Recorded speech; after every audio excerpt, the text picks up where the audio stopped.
we did look back in the history of this place, and that there used to be a ferry here. It used to take people from one place to another, and that was about 400 or 500 years ago. And my psychic saw that, and she saw that we'd been here before. So if you don't believe in this sort of thing, I suppose that's, you know, that's just one of the things, you know. But yeah, there's definitely something here, definitely. I don't know what, but yeah. But it's not bad, you know. It's not a bad one, not a bad spirits. So you get a feeling about a place. It's like a house. You get a feeling. You walk into a house and it doesn't feel homely. But this place did, you know, it had a feel about it, yeah. People who, what I normally get told is that it's not normal, you know, but I don't know what normal, if somebody tells me what normal is and explains to me properly, then fair enough. But up to now, I don't really know what normal is, you know. So, yeah. We have good and bad days.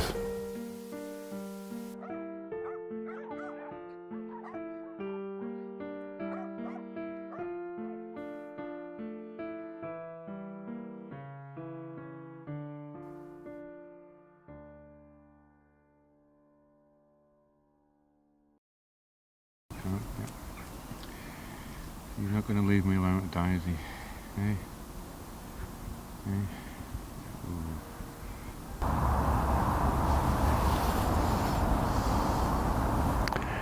Yeah, good boy. Smile for camera. Been out here about, it'll be 4 years this coming June. Yeah. Used to look after this ground for a fella, and it was just necessity really. I needed somewhere to be, to get myself sorted out. Bought the trailer off a friend of mine, going cheap, and we towed it over. I thought I might have been here maybe 6 months, but I've been here ever since. So got the dogs and everything. We got plenty of room. We can hunt over here. Yeah, it feels more like home now than it used to. Yeah, it just got used to it, you know. People don't really appeal to me much, but yeah, that's all right. I can come and go. If I want people, I can have people.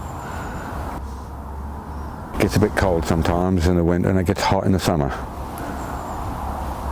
But you get used to it. You know, you don't really need all the facilities. Not really. You know, they're an extra.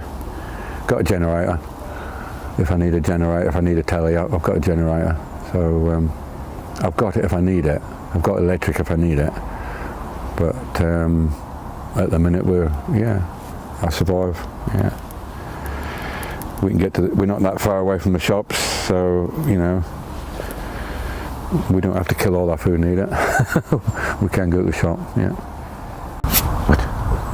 You coming out? You know what? Just lately you've been in a little pain. Come on in.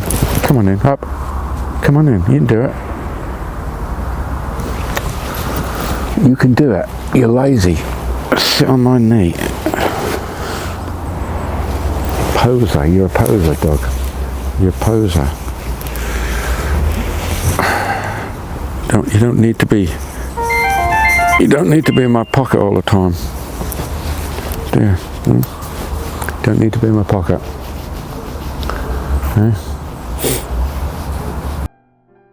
I used to come over here. There's other places where I've been. Most places where I've got hunting permission, and I've stuck a tent up in the wood, and we stayed in there for a week, maybe a fortnight, just me and the dogs. Just got the feel of being, you know, the feel of being free. You know, it's not always easy to explain. I don't know what it is.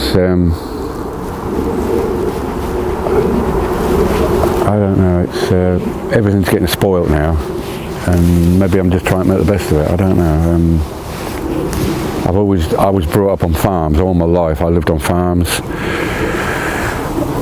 You know, and just brought up with dogs and animals, things like that. So I think you get used to you get used to this environment, and people spoil it, but it's, I just feel at home. Feel people might say that, oh, you're just like to be close to nature, but I don't know what it is. If you live like this, you can have people if you want people. If you don't want them, you don't have to have them. You shut your door, I might be wrong. A lot of people don't agree. A lot of people that I know, they have their opinions. They think you're a little bit, disturbed. You don't like to be. I've never liked to be like everybody else. I've always liked to be bemoan. Bemoan.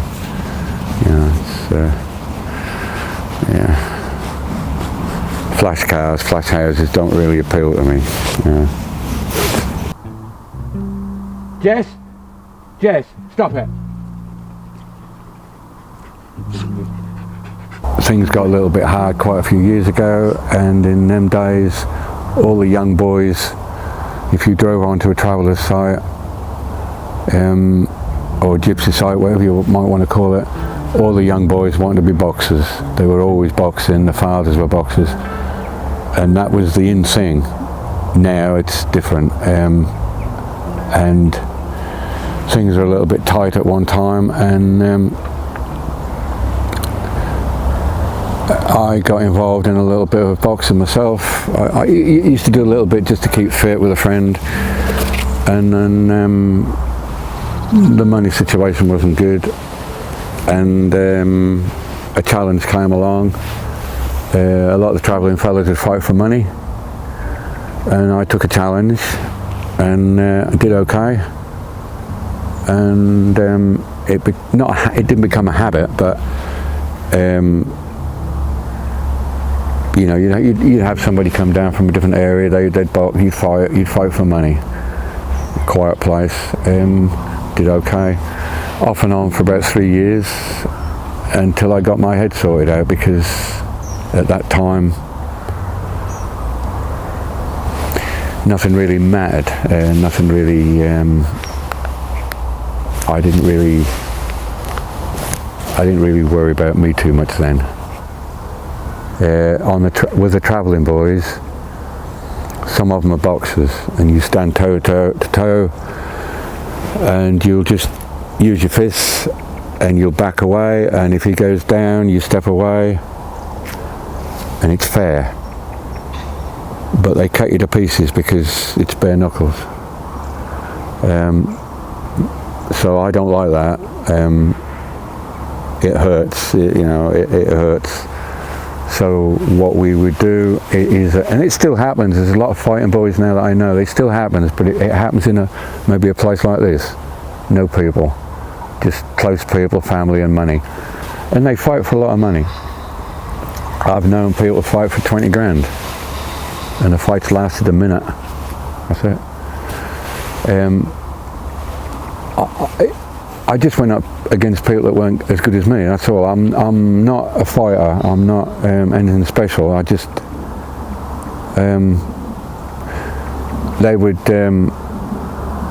we would meet maybe 8 o'clock in the morning on site, we'd shake hands if that was the case, we might shake hands. You'd have their families standing there, you'd have the brothers and cousins, and what it would be was, well, how do you want it? How do you do it? My choice would be, well, anything goes. Anything except biting. So that would mean that if you go down, he's quite within his rights to hold you down and finish you. He can use his feet, he can use anything he wants to use, he can use, as long as he has got a weapon. The fight doesn't stop until you say you've had enough. When you're finished, you're done. That's it, but there's no rules. There is no rules. I saw 2 brothers fight, one lost an ear, and that was a brother fighting a brother, and he bit his ear off,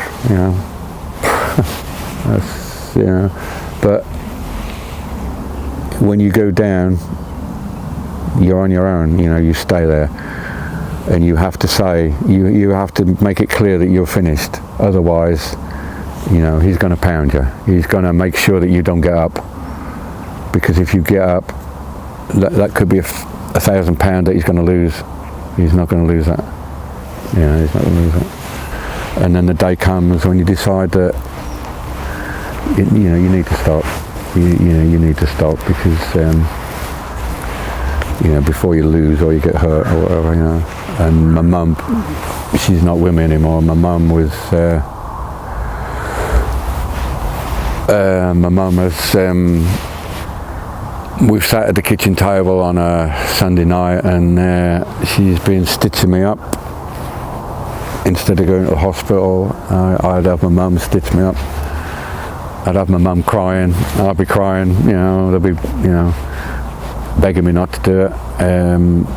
Things like that. You know, it was just, maybe I wasn't a good son. I don't know, but I love my mum. She's a good person. My father just used to. Well, he didn't know what to do with me, really. He decided that I was probably going to die at a young age, you know, doing that. But I'm still here, you know. Yeah, I've done some silly things, you know, make my mum cry, and that was a bad thing to do. But, yeah, it just had to be done, you know. I've lived in houses before. I've had some nice places, but I don't know. I'm not very good with people. Neighbours, I mix with people, but I like a bit of privacy. You know, I like to be able to walk out in the morning and just not have anybody sort of, you know. Yeah. But I've got to get over that, I suppose. You know, but I've been like that most of my life anyway. But yeah, not a good mixer. But you know, my daughter's trying to.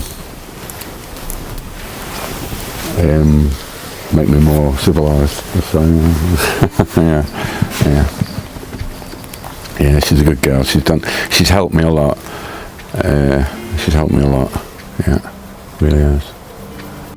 My dog Storm, he went missing, and because I'm not on the internet and I haven't got a fancy phone, I got in touch with somebody to put it on the Facebook, and she saw the name and she recognised my name, and she just looked into it and realised who I was and where I was, and yeah, so it was my dog really that brought us together. So she wanted to get in touch with me. She wanted me to phone her and let her come and see me. After 30 odd years, and when you walk away from a little girl who's only a year old, you don't really know what to expect there, you know. She might not have been very happy to see me. She might have just wanted to tear a strip off me, I don't know. But we hit it off straight away. You know, she's, yeah. Got a lot of regrets, you know. I shouldn't have left her, but I had no choice at the time. Things were bad, you know, life was bad. I needed to get away, and I thought she was better off with her family, you know, grandmother, things like that, but she wasn't. But yeah, we're together now, and that's 30 odd years to catch up on. So yeah, we'll get there. Yeah, she's getting my medical problems sorted out. I've had a bit of a problem just lately with headaches, and it could be something serious, but I don't think it is. So she's got me an appointment to have my eyes sorted out, and we had a blood test yesterday to make sure I was healthy. We'll know next week. And I'm on them tablets to keep me calm. So yeah, and I've got these lot, haven't we? Yeah, but yeah, she's good. Yeah, she's good. Yeah. I wouldn't even go into a house for a start. I felt as though I was maybe intruding, but she's got me going over the house regular now, and she feeds me, and yeah, have a bath regular. So yeah. Not that that was a problem, it wasn't, but yeah, she's changed a lot of stuff. Yeah, she spends most of her time over here. Yeah, nice. Yeah, she's doing me some good. Yeah, Yeah.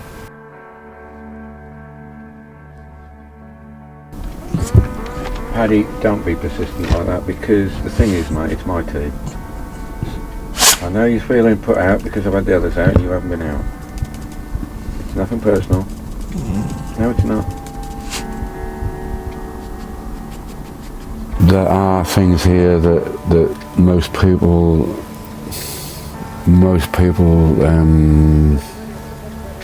well, they don't believe in things like that. They don't believe that animals have souls, but they do. My mum was psychic. She was a very clever person. I don't know. We've had a lot of things happen here. We've seen things that, you know. Yeah, it's a strange feeling.